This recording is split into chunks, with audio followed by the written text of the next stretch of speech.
Welcome to Inside the Mask, the podcast where we cover off all your favorite horror movies with a true crime twist. Today we'll be covering the follow-up to 1973's The Texas Chainsaw Massacre, a sequel that leans in an entirely new and off-the-wall direction. It's the story that follows an unlikely pairing, a vengeful Texas lawman and a local radio station DJ, and their pursuit of the now infamous Sawyer family, who have resurfaced after a near 14-year hiatus. It seems the Sawyers have reignited their murder spree with an all-new set of victims and an all-new family member joining in on the killings. I'm your host, Evan Taggart, and this is the Texas Chainsaw Massacre, Part 2.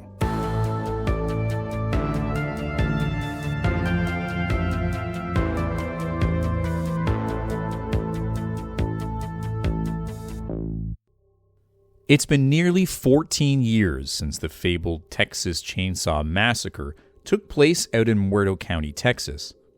Through victim statements from Sally Hardesty, the sole survivor of the horrific killings who later fell into a catatonic state, police were able to identify the country farmhouse where the murders took place, and subsequently W.E. Slaughter gas station and barbecue, which were both alleged to be owned and operated by the killers in question. Though initial reports indicated 2 bodies were found on the farmhouse premises, subsequent police reports offer conflicting information, namely that no killers and, more importantly, no victims could be located at the scene of the crime. Now, these inaccuracies in reporting came with some pretty major conflict at the time, as obviously the families of the missing persons in the Texas Chainsaw case had some prominent questions and concerns, and the original reports identified specific bodies found as well as human blood present in what's now known to be the Sawyer family house.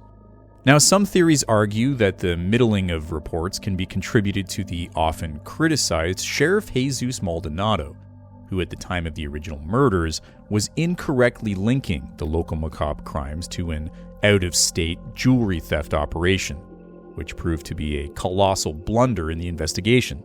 And while it's not officially confirmed, it is possible that Maldonado, or a member of his team, altered investigative reports in an attempt to cover up shoddy police work and reduce public panic.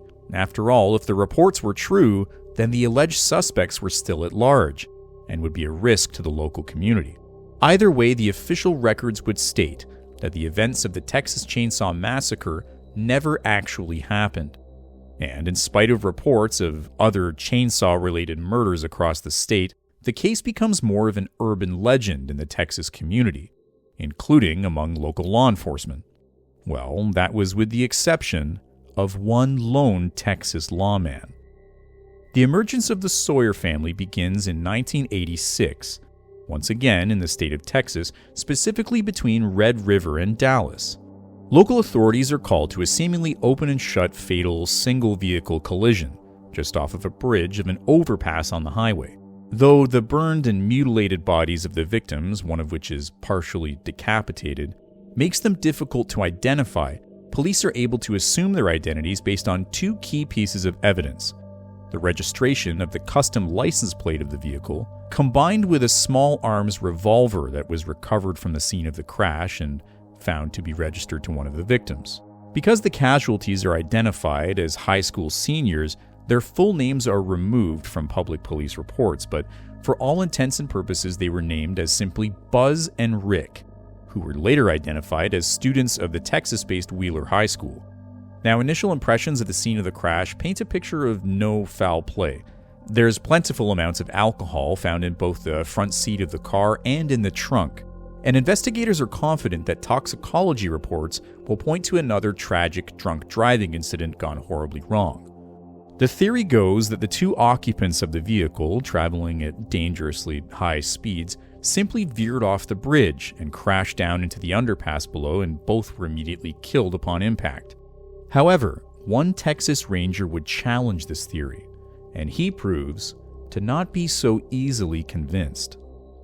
Lieutenant Lefty Enright, uncle to both Sally and Franklin Hardesty of the original Texas Chainsaw Massacre case, has been tracking the activities of the legendary Sawyer family for the last 14 years, seeking answers and closure to the massacre that befell his nephew and niece so many years ago. In this specific case of drunk driving gone wrong, and according to first responders at the scene of the crash, Lefty calls into question the fatal damage specifically to the victim Buzz, who was later identified as the driver of the vehicle. The body has been partially decapitated, and tissue damage specifically to his face and the upper part of his skull seems to be consistent with some kind of serrated blade, such as that of a chainsaw. Additionally, photographic evidence linked to the scene indicates that the driver's side of the vehicle shows specific and pointed vertical and horizontal slices, both to the driver's side door and the roof of the car, which experts argue could not have been the result of impact from the car crash. Now, officers on scene reported a clash between Lefty Enright and the local investigator on the case, and it's easy to assume that this is likely because authorities at this point are simply fed up with tales of the Texas Chainsaw Massacre. It's a myth, it's a horror story told to tourists and children. The state just wants to move on from the stain of the alleged murders, and linking new cases to old ones does nothing of the sort to do that. It's important to also note that Lefty actually has no jurisdiction here. While he's a Texas deputy, he's visiting from Amarillo, which is about 5 hours outside of Red River, Texas. And he's simply acting of his own accord and pursuing leads to the Texas Chainsaw case.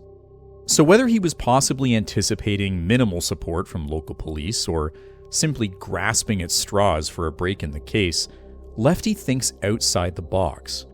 He enlists the assistance of the local newspaper, where he puts out an ad asking for anyone with information regarding the crash, even the seemingly inconsequential, to come forward to authorities, and more specifically, to Lefty himself. What he didn't know, or arguably might have known at the time, is that this newspaper publication, a simple request for more information, would set into motion a chaotic and blood-soaked turn of events, sparking the official resurgence of the reclusive Sawyer family.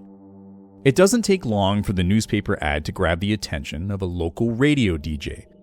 Vanita Brock, who is probably more prominently known by her on-air persona of Stretch, regularly hosts a late-night radio show, the Red River Rock and Roll, out of the local Texas station Ocala.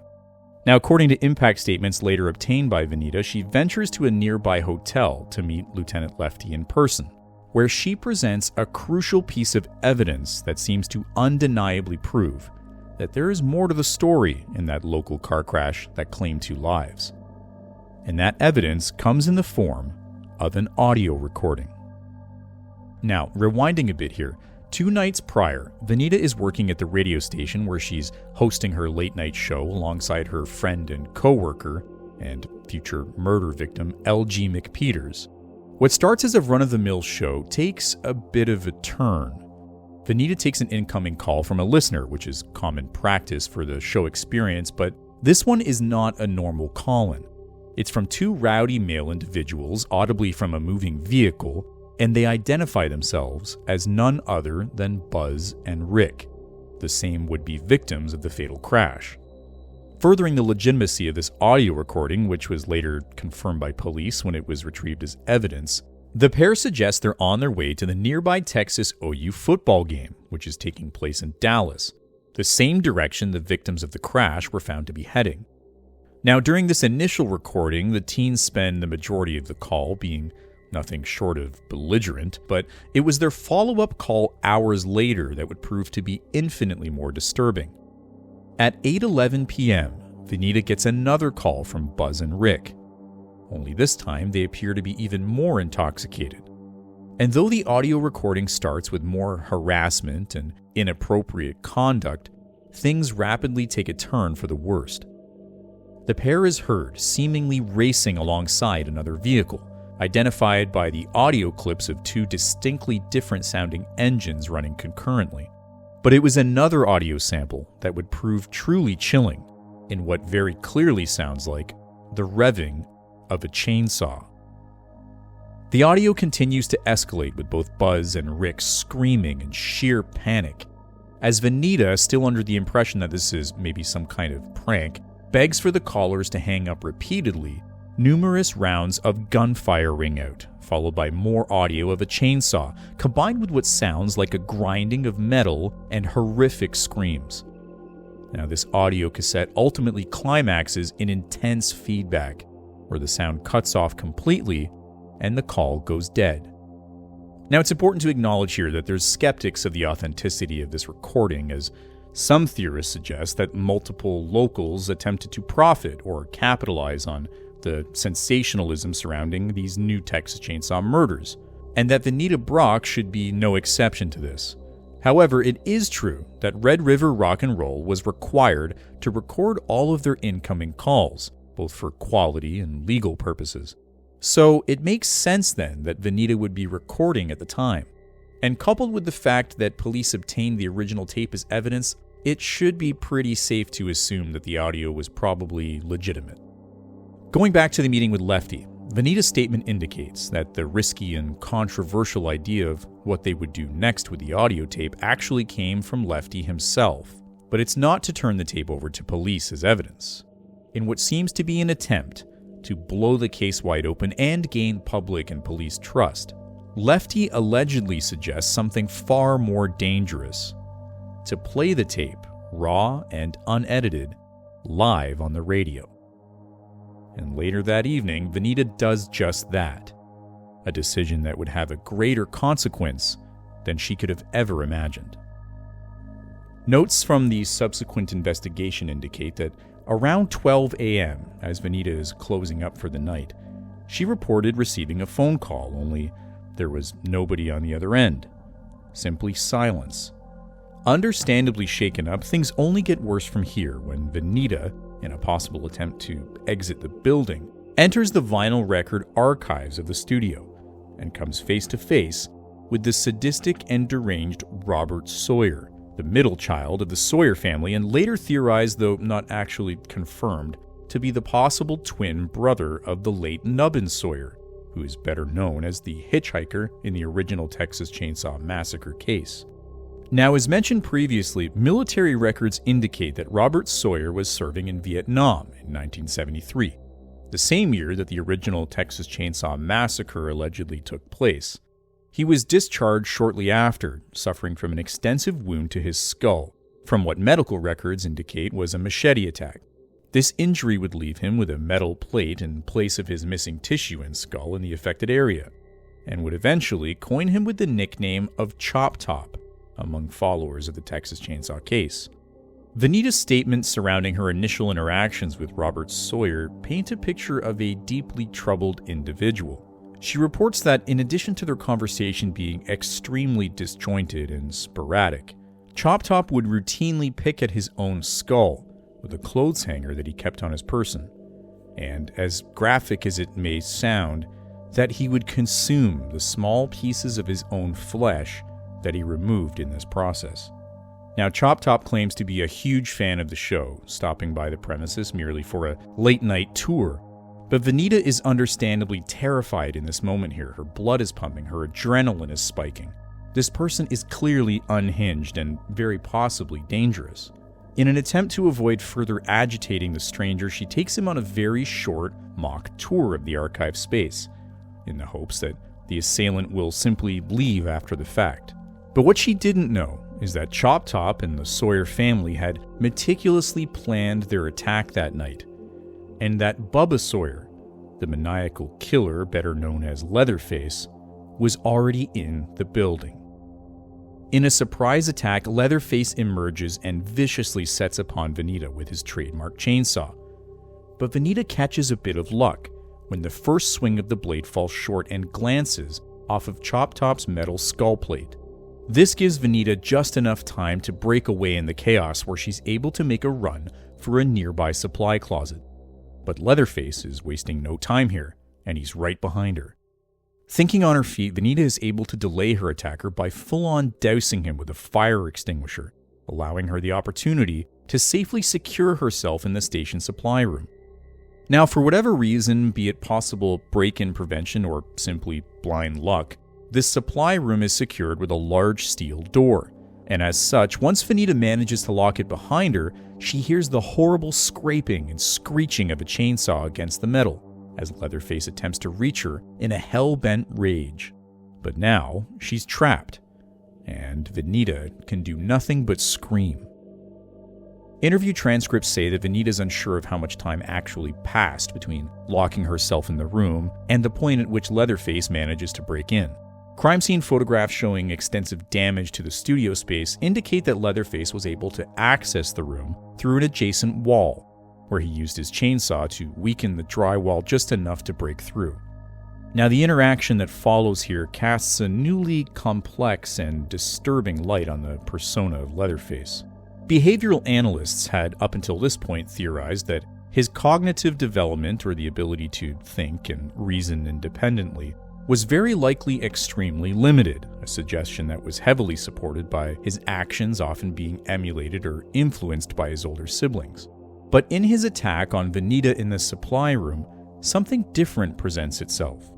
Leatherface appears to show a moment of emotional connection and a bizarre display of sexual frustration.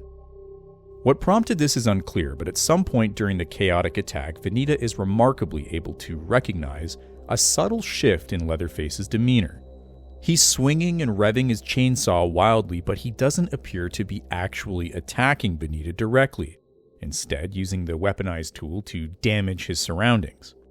Realizing this, Venita makes what would be an incredibly brave and life-saving shift. Rather than pleading with Leatherface, she instead appeals to his apparent bravado display, and is able to goad her attacker, at least momentarily, into sparing her life by feigning a romantic or physical interest in him.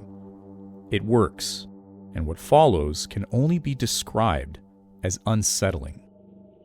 Venita reports that in the moment, Leatherface seemed to view his chainsaw as an almost phallic extension of himself, using the tool in an increasingly sexual, suggestive manner.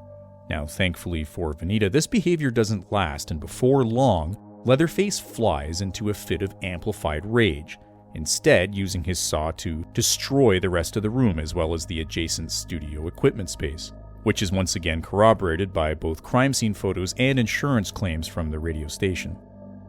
Experienced analysts suggest that Leatherface may have been struggling with this newfound connection to Venita and his no doubt deeply rooted desire to not only please his family but also his own murderous instincts.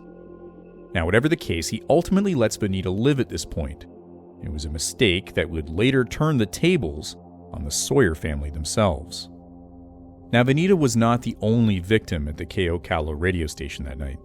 Extensive samples of blood not belonging to Venita were located in the archive area of the building, including a blood trail leading all the way outside to the parking lot. Patterns of this blood trail combined with two sets of distinct footprints are consistent with someone dragging a body. Now, DNA samples gathered from the crime scene would later be matched to that of L.G. McPeters, the third confirmed victim of the Sawyer murders in the Texas Chainsaw case. When his body was eventually recovered from the underground of the now famous Texas Battleland amusement park, the newly formed Sawyer hideout that we'll touch on shortly, autopsy reports showed extensive trauma to his skull and brain tissue, consistent with an attack from a blunt object of some kind. It's theorized by police that LG was assaulted when he returned from his typical evening coffee run, shortly after re-entering the building and unknowingly walking into the Sawyer attack on Venita. Autopsy would show that LG likely died from extensive internal bleeding caused by brain hemorrhaging, but his actual time of death could not be fully corroborated. Now, this was in part because, famously, Venita would report to have found LG alive much later on, a fact that's often disputed by medical experts as pretty much impossible, and more likely is the result of Venita's probable mania or hysteria. LG's body was then transported from the crime scene, to likely be used for cannibalistic purposes, all the way back to the Sawyer's subterranean hideout, which was located on the amusement park grounds.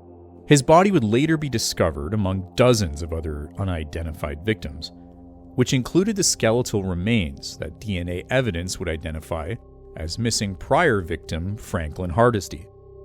Now, there's understandably many questions surrounding how the Sawyer family went unnoticed in what's obviously a prominent location for as long as they did. But the Texas Battleland amusement park had been abandoned for years at this point and was considered to be unsafe and borderline condemned due to the complete state of disrepair of the grounds. The Sawyers also operated from well beneath the park in a labyrinth of underground, repurposed maintenance tunnels and service rooms. So it's easy to believe that they were able to stay under the public's radar here. But it wouldn't stay that way for long, and this amusement park of horrors would soon host a bloody final showdown.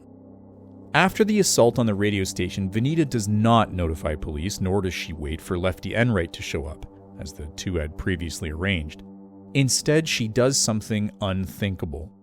Venita pursues the fleeing Sawyer brothers all the way across the interstate and back to their hideout at the amusement park grounds. There, she's surprised to cross paths with Lefty, who, according to Venita's statement, admitted to using her as bait, as he wanted to flush the Sawyers out from hiding. Now, controversial as it is, the plan has actually worked. But things take a turn as the duo is separated when one wrong step sends Venita falling through a weakened structure, where she disappears into the abyss below. Now, the following is based on the complete and unfiltered account of Venita's experience in the Sawyer Underground, from her own impact statements and interviews conducted. Though it's often debated, this is the story from the eyes of the last surviving victim of the new Texas Chainsaw murders. She would wake up an undisclosed time later in an area of the grounds that investigators refer to as the slaughter room. Crime scene photos obtained show that the room contained dozens of unidentified victims in various states of decay, and even included dismembered body parts, arms, legs, and torsos that were hanging from meat hooks, like a scene from a twisted slaughterhouse. As she struggles to compose herself, a nearby door opens, and a familiar Sawyer enters the room. It's Leatherface, and while Venita manages to scramble out of sight just in time, she can only watch in silent terror as Leatherface begins to dismember an unseen body, the likes of which Venita would soon discover is actually the body of her friend and co-worker, L.G. McPeters. Using what was found by police to be an electric carving knife, Leatherface removes surface tissue from various areas on L.G.'s body before ultimately cutting away and extracting his entire face and scalp. Now, at this point, Venita is discovered by Leatherface, but using similar psychological strategies that she was able to employ earlier, she's able to convince the killer to once again spare her life, although this time with a horrifying addition. In what's heavily assumed to be a means of concealment, Leatherface adorns Venita with the newly skinned facial tissue of her friend LG, disguising her with her own version of a human skin mask. Now, this was likely due to the fact that shortly beforehand, the pair were nearly discovered by Robert Sawyer and the return of another Sawyer, the murderous cook and eldest brother, Drayton Sawyer. Now, sometime following the events of the original Texas Chainsaw murders and successfully avoiding police suspicion, Drayton Sawyer operated a moderately successful traveling food truck business, even gaining some notoriety through winning a top prize at numerous local culinary events. As is evident from media coverage and interviews, Drayton had a bit of a knack for blending in with the crowd, and he was considered by many who met him at these events to be a bit of a showman. He was well liked by the culinary community in the area of Red River, so when Drayton was eventually outed as what many consider to be the mastermind behind the Sawyer family, the discovery sent shockwaves throughout the community, and even worse, brought up the question that nobody really seemed to want to know the answer to, and that was whether or not the Sawyer family victims played a key ingredient in Drayton's award-winning food recipes. Now, back in the slaughter room beneath the amusement park, Venita has now successfully avoided the Sawyer brothers with the help of Leatherface and her newfound disguise, which thankfully she discarded, and she finds herself once again alone. In her recollection of events, Venita says that she stumbled her way through a maze of tunnels for what seemed like forever, narrowly avoiding the Sawyer brothers as they showcase now familiar behaviors of infighting and arguing amongst themselves. In this nightmarish labyrinth of twists and turns, it understandably doesn't take long for Venita to begin to mentally unravel. She's suffered unbelievable torment and is now completely lost. Adding to this, case evidence details that the tunnels beneath the park were littered with decrepit corpses, often posed and fashioned in macabre cinematic-like displays. And soon enough, she finds herself once again in a showdown with Leatherface, who emerges from the darkness and sets after her with his chainsaw roaring. As he gets closer and closer, Venita finds herself cornered, and this time, her pleas to the masked killer are unsuccessful. Now, this is likely due to the fact that both Drayton and Chop Top have joined in on the chase, and along with a surprise and silent fourth participant, a severely decomposed and mangled corpse that was crudely secured to the front of Chop Top's torso, almost like some kind of near-skeletal puppet. Now, post-investigation forensic analysis of what little was left of these remains indicated that this was the body of none other than Nubbin Sawyer, who, as we know, had been killed by a transport truck back in 1973, and whose body could not be located in that subsequent investigation. The psychological torture of Venita Brock would soon culminate. After being knocked unconscious in a similar and seemingly almost ritualistic recreation of events, Venita wakes to find herself at a sprawling dinner table in the dining area of the Sawyer hideout. And, as they did with previous victim Sally Hardesty some 14 years earlier, the Sawyers have laid out a spread of meats, later confirmed by forensics to be containing human flesh. Again, similar to the 1973 case, the brothers carry the still-living body of Grandpa Sawyer into the room. Now, in spite of their previous failings, the Sawyer brothers once again decide to have Grandpa make the killing blow to Venita.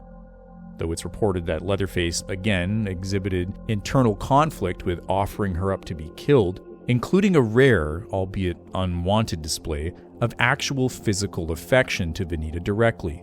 But he ultimately sides with the family, and Venita is brought to Grandpa, laid out in front of a bucket to be his next victim. Now, Venita is struck in the back of the head twice before subsequently being hit a third and final time, this time by Drayton himself, which is enough to once again knock her unconscious. Before she knows what's happened, she wakes up moments later to an incredible sight. It's Lefty Enright standing before her, brandishing his own arsenal of weaponized chainsaws. Now, as is the case with Sally Hardesty, the testimony of Venita Brock from here is often questioned or criticized, as many of the events seem highly implausible. You gotta think, she's been severely concussed and in and out of consciousness numerous times over the events, and medical examinations after her eventual recovery indicate that Venita had swelling of the brain, no doubt attributed to her assault with a sledgehammer. Whether you believe the story or not, the official account is that Lefty is able to free Venita by sawing through her rope bindings. But before she frantically flees the area, she witnesses Lefty injure Drayton Sawyer with a single blade strike to his, rear end, which is actually consistent with wounds found on Drayton's recovered corpse. Upon injuring Drayton, Lefty is said to engage in what can only be described as a battle of chainsaws, with Leatherface as his opponent. It's again important to note that Venita didn't actually witness this altercation take place, only the initial clashing of the two chainsaws as she fled the scene. But multiple chainsaws were recovered from the wreckage of the Sawyer dining room, and at least one of the blades was confirmed to contain trace blood samples, matching a member of the Sawyer family that was not Drayton Sawyer. Now, some analysts dismiss these findings as it's quite possible that Leatherface himself would have owned multiple chainsaws, so finding more than one at the crime scene seems more than reasonable. But interestingly, a witness statement from a local shop owner in Red River, Texas, indicated that he did sell a total of 3 chainsaws to a man matching Lefty Enright's description. Now, this shop owner was unable to provide receipts for the transaction. He claimed that the man paid in cash, so skeptics and police tend to dismiss this witness as simply yet another local attempting to cash in on the sensationalism surrounding the Texas Chainsaw case. Specifics of what actually happened in the final moments of the Sawyer dining room are impossible to know. However, extensive structural damage combined with the presence of shrapnel in the recovered bodies indicates that both Drayton Sawyer, Grandpa Sawyer, and Lefty Enright were killed in an explosion of some kind, likely from a handheld device such as a grenade. It's often suggested that Drayton himself set off this explosion, as burn wounds to his torso and his limbs are consistent with that of a close proximity blast trauma. Well, as for Leatherface, well, we'll touch on that shortly. Now, at this point, Venita is running for her life. She has no idea where she's headed, but up ahead, she sees something that she hasn't seen in quite some time. It's sunlight, indicating that there might be an exit from this nightmare after all. But her escape would prove difficult, because right behind her is possibly the last surviving member of the Sawyer family himself. Chop Top chases her relentlessly all the way out of the tunnels and eventually topside, where Venita has a final bloody confrontation with him in the hollowed-out structure of a mountainside facade. Inside, she finds one more Sawyer, the near-mummified body of Grandma, propped up in another shrine-like display, complete with a chainsaw of her own.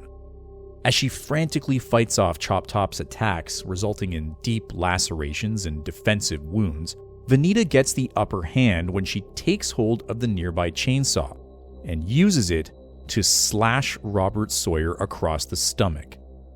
This confrontation concludes when Chop Top loses his footing and reportedly tumbles all the way back down the mountainside into the structure below.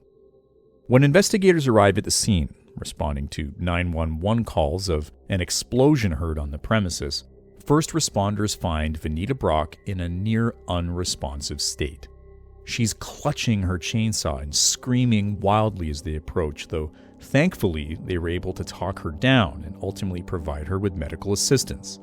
After the ensuing fires and all of the debris was cleared, the amount of bodies investigators recovered from the underground of the Texas Battleland Amusement Park could not officially be confirmed, but it was reputed to be unfathomable. No doubt an accumulation of a near 14 years of murder. Upon her eventual recovery, Venita was able to provide investigators her extensive recollection of the unbelievable story of what many consider to be the second Texas Chainsaw Massacre, and she would go on to become a successful journalist, specializing in following any and all leads in the Sawyer murders across the state of Texas. But Venita Brock was not the only survivor of the violent events that shook Red River, Texas in 1986. Paramedics recovered one more person from the wreckage, and that individual was a Sawyer. Now we'll cover off that story and the official end to the Sawyer family legacy in our conclusion to the Texas Chainsaw Massacre next week. Thanks for listening to our true crime spin on the Texas Chainsaw Massacre Part 2. Be sure to check out the bloody finale next week, where we tackle the arguably lesser-known third film of the franchise. And if you enjoyed this true crime twist to a classic horror, please give us a like, a follow, a share, or hey, why not all three? As always, if you enjoyed this episode, I do encourage you to check out the actual movie itself, which you can currently rent or buy from most major streaming platforms. Texas Chainsaw 2 is a pretty wild film, and it's drastically different from the first in tonality, but I still enjoy it for what it is. It's a bit light on kills, but it's got some truly off-the-wall characters and set designs, and I really like Stretch as the protagonist. And that's it for today's episode. Once again, I'm your host, Evan Taggart, and this has been Inside the Mask.